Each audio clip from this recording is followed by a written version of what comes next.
அன்பார்ந்த வளம்பொரி YouTube channel நண்பர்கள் அத்தனை பேருக்கும் என்னுடைய பணிவான வணக்கத்தை நான் தெரிவித்துக் கொள்கிறேன். நான் உங்கள் ஜெகதீஷ் பேசுகிறேன். எல்லோரும் எப்படி இருக்கீங்க? இன்றைக்கி நாம் ஒரு மிக முக்கியமான ஒரு பதிவை தான் இந்த வீடியோவில் பார்க்க போகிறோம். அது என்ன பதிவு அப்படின்ற செக்மெண்ட்குள்ளே போகிறதுக்கு முன்னாடி இந்த சேனலை சப்ஸ்கிரைப் பண்ணாதவங்க சப்ஸ்கிரைப் பண்ணிவிடுங்க. இந்த சேனலுக்கு நாளுக்கு நாள் நம்மளுக்கு ஒரு வளர்ச்சியை நோக்கி தான் போயிட்டுருக்கு. அதுக்காக நான் உங்களுக்கு நன்றி தெரிவிச்சுக்கிறேன். ஸோ தொடர்ந்து என்னுடைய இந்த பதிவுகள் ஒவ்வொன்றுத்துலேயும் பார்த்திங்க அப்படின்னா உங்களுடைய ஆதரவு கண்டிப்பாக இருக்குது. இதில் நீங்கள் பார்த்திங்க அப்படின்னா என்னுடைய நிறை குறைகள் ஏதாயினும் இருந்தால் அல்லது உங்களுக்கு தெரிந்த ஏதேனும் ஆன்மீக தகவல்கள் ஏதேனும் இருந்தால் கமெண்ட் செக்ஷனில் சொல்லுங்கன்னு சொல்லிட்டு நான் எல்லா வீடியோவிலையும் நான் சொல்லிட்டு வரேன்.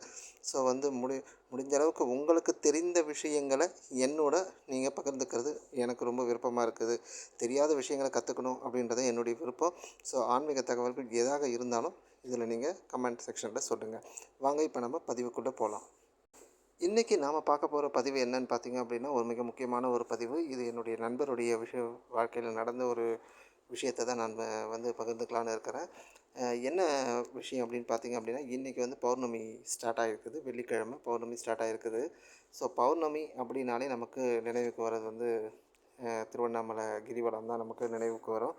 அந்த வகையில் திருவண்ணாமலை கிரிவலம் நான் கிட்டத்தட்ட ஒரு 15-20 தடவை நான் கிரிவலம் பண்ணியிருப்பேன். சாதாரண நாளில் தான் பண்ணியிருக்கேன். பௌர்ணமியில் பண்ணலை. அதிகமாக ஒரு 3-4 தடவை நான் கிரிவலம் பண்ணியிருப்பேன் பௌர்ணமியில். இந்த பௌர்ணமி கிரிவலம் அப்படின்றது நம்ம எல்லாருக்குமே தெரிஞ்ச ஒரு விஷயம் தான். அமாவாசையிலையும் சில பேர் கிரிவலம் போயிட்டுருக்காங்க. அப்படி கிரிவலம் போகும்பொழுது நாட்களில், அதாவது சாதாரணமான ஒரு நாட்களில் போகும்பொழுது என்னுடைய நண்பருக்கு ஏற்பட்ட ஒரு அனுபவத்தை இந்த பதிவில் நான் உங்களுக்கு தெரியப்படுத்துகிறேன். அது என்னென்னு பார்க்கலாம். அது என்னென்னு பார்த்திங்க அப்படின்னா என்னுடைய நண்பர் பார்த்திங்க அப்படின்னா தொடர்ந்து ஒவ்வொரு பிரதோஷத்துக்கும் அவர் திருவண்ணாமலைக்கு போகிறது வழக்கம். எல்லாருமே பௌர்ணமிக்கு போவாங்க. அப்படி இல்லைன்னா அமாவாசைக்கு போவாங்க. ஆனால் என்னுடைய நண்பர் பிரதோஷத்திற்கு அங்கே செய்கின்ற அந்த நந்தியம்பெருமானுக்கு செய்கின்ற அபிஷேகத்தை பார்க்கணும் அப்படின்றது அவருக்கு ரொம்ப ஆவல். அதனால் ஒவ்வொரு பிரதோஷத்துக்கும் செய்வார். அதாவது 15 நாளைக்கு ஒரு ட்ரிப்பு அவர் திருவண்ணாமலையில் அவரை பார்க்கலாம்.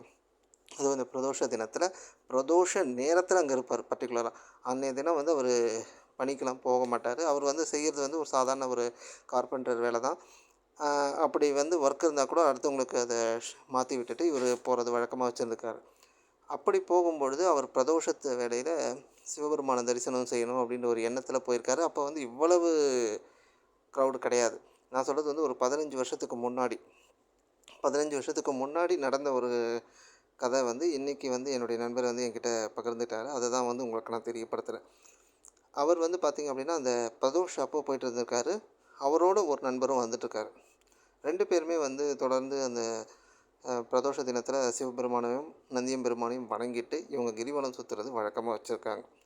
அப்போ என்ன பண்ணியிருக்காங்க அப்படின்னா இவங்க அந்த பிரதோஷ நேரத்தை முடிச்சுட்டு வெளியில் ஒரு 7-8 மணி இருக்கும். அப்போது உணவு இரவு உணவை முடிக்கணும்னு சொல்லிட்டு இவங்க ஒரு ஹோட்டலுக்கு போயிருக்காங்க. ஹோட்டலில் சாப்பிட்டுட்டு வெளியே வந்திருக்காங்க. கொஞ்ச நேரம் அந்த இடத்துல நின்றுருக்காங்க. அப்படி நின்று இருக்கும் பொழுது என்ன பண்ணியிருக்காங்க, முதல் லிங்கமான இந்திரலிங்கத்துலேருந்து தான் நம்ம தொடங்குவோம்.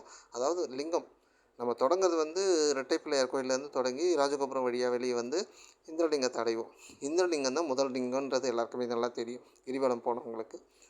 அப்படி அந்த இந்திரலிங்கத்தை அடையும் பொழுது இவங்க அந்த இடத்துல கற்பூரம் ஏற்றி சாமியை கும்பிட்ருக்காங்க. சாமியை கும்பிட்ட உடனே அந்த இடத்துல கொஞ்சம் ஆள் நடமாட்டம் கம்மியாக இருந்திருக்கு. அந்த இடத்துல பார்த்திங்கன்னா ஒரு பைரவர், அதாவது நாய், அந்த ஜீவன் என்ன பண்ணியிருக்கு, இவங்கள சுற்றி வந்திருக்கு.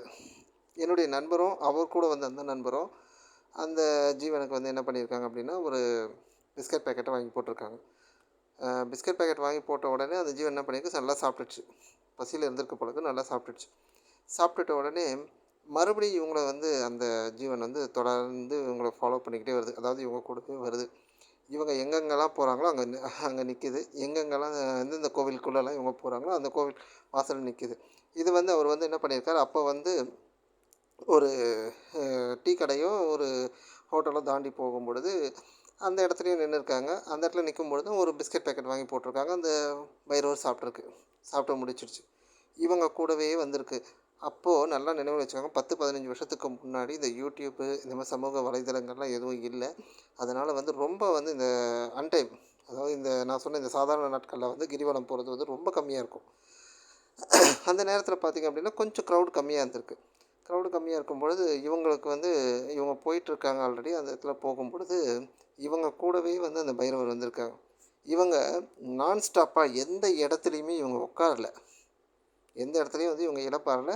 இவங்க வந்து நான் ஸ்டாப்பாக நடந்து போயிட்டே இருக்காங்க. ஒவ்வொரு சிவலிங்கத்தையும் தரிசனம் செஞ்சுக்கிட்டு ஒரு இடத்துலையும் உட்காராம அப்படியே நடந்துக்கிட்டே போயிருக்காங்க. எந்த இடத்துலையும் எதையுமே சாப்பிடல அவங்க.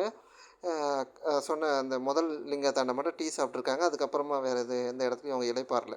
நேரா வந்து இவங்க அண்ணாமலையாரை தான் நம்ம இது பண்ணணும்னு சொல்லிட்டு இவங்க கூடவே வந்து அந்த பைரவர் வந்திருக்கு. பைரவர் வந்துட்டு இந்த பைரவர் வந்திருக்கு. கடைசியில் எல்லா இடத்துலையும் சுற்றி பார்த்துருக்காங்க. சரி இந்த பைரவர் நமக்கு வராருன்னு சொல்லிட்டு இவங்களும் வந்து கொஞ்சம் பிஸ்கட் பேக்கெட் வாங்கி அப்பப்போ போட்டிருக்காங்க. அதுவும் சாப்பிட்ருக்கு. கொஞ்சம் ஒரு கட்டத்துக்கு மேலே அது சாப்பிடல. அப்படி நின்றுடுச்சு. ஸோ ஒருவேளை பசி அடங்கிடுச்சு போல இருக்குது அப்படின்னு இவங்க நினச்சிட்டாங்க. ஸோ வந்து இவங்க எல்லா லிங்கத்தையும் கடக்கும்போது லாஸ்ட்டாக ஈசானிய லிங்கம் வரும். ஈசானிய லிங்கத்துக்கு முன்னாடி பார்த்திங்க அப்படின்னா ஒரு மிகப்பெரிய ஒரு மெயின் ரோடு வரும். அந்த மெயின் ரோடு வரும்பொழுது அந்த பைரவரை காணும். சரி இவங்க என்ன பண்ணாங்க, என்னடா அந்த பைரவர் காணோமே, அந்த ஜீவன் வரலையே அப்படின்னு சொல்லிட்டு இவங்க சரி அதை பார்க்காம இவங்க பாட்டுன்னு ஈசான லிங்கத்தை தரிசனம் பண்ணிவிட்டு நேராக வந்து கோபுரத்துக்கு போயிட்டாங்க. ராஜகோபுரத்தை முடிக்கணும். பூதத்தாண்டவர் பெருமாள் கோவில் முடிச்சுட்டு நாராயண பெருமாள் கோவிலை முடிச்சுட்டு இவங்க வந்து என்ன பண்ணியிருக்காங்க, அந்த ராஜகோபுரத்தாண்ட வந்து ஒரு கற்பூரம் ஏற்றி சாமியை கும்பிட்டுட்டு நம்ம அருணாச்சலேஸ்வரருக்கு ஒரு நன்றியை சொல்லிவிட்டு இவங்க முடிக்கிறது வழக்கம். அப்போ பார்த்திங்கன்னா மணி வந்து 11:30 தாண்டிடுச்சு. நைட்டு வந்து 11:30 மணிக்கு மேலே தாண்டிடுச்சு. கிட்டத்தட்ட ஒரு 12 மணி ஆகிடுச்சு. இவங்க நல்லா மனசார வேண்டிட்டு இவங்க வராங்க. அப்போ பார்க்கும்பொழுது அந்த பைரவர் எங்கே இருந்திருக்கார் அப்படின்னு பார்த்தீங்க அப்படின்னா, அந்த கோபுரத்துடைய வாசலில் அந்த பைரவர் இருந்திருக்கார். எப்படி ஆச்சரியமாக இருக்குது பார்த்தீங்களா?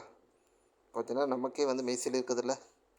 அப்போது கூட வந்தது அண்ணாமலையார் தான் அப்படின்றது அவங்களுக்கு நிரூபணம் ஆயிடுச்சு. ஏதோ ஒரு விஷயத்துக்காக வந்திருக்காங்க. என்ன விஷயன்றது அவராலேயும் அதை கணிக்க முடியல.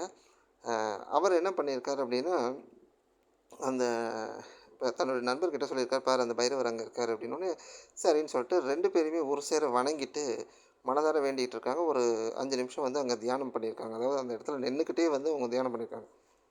கொஞ்ச நேரம் கழித்து இவங்க கண் திறந்து பார்க்குறாங்க, அந்த பைரவர் காணும்.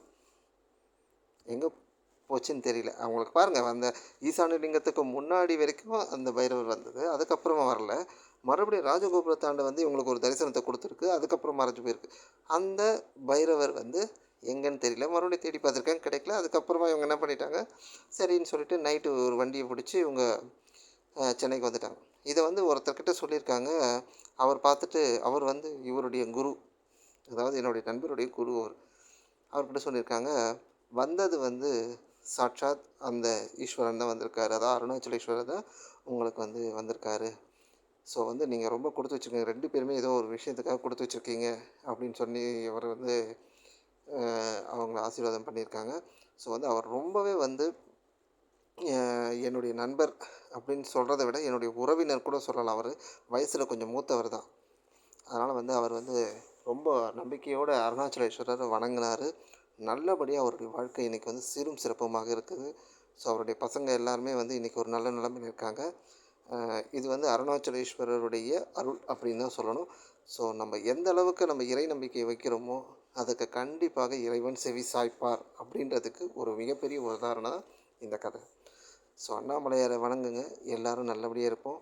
அண்ணாமலைக்கு அரோகரா, அண்ணாமலைக்கு அரோகரா.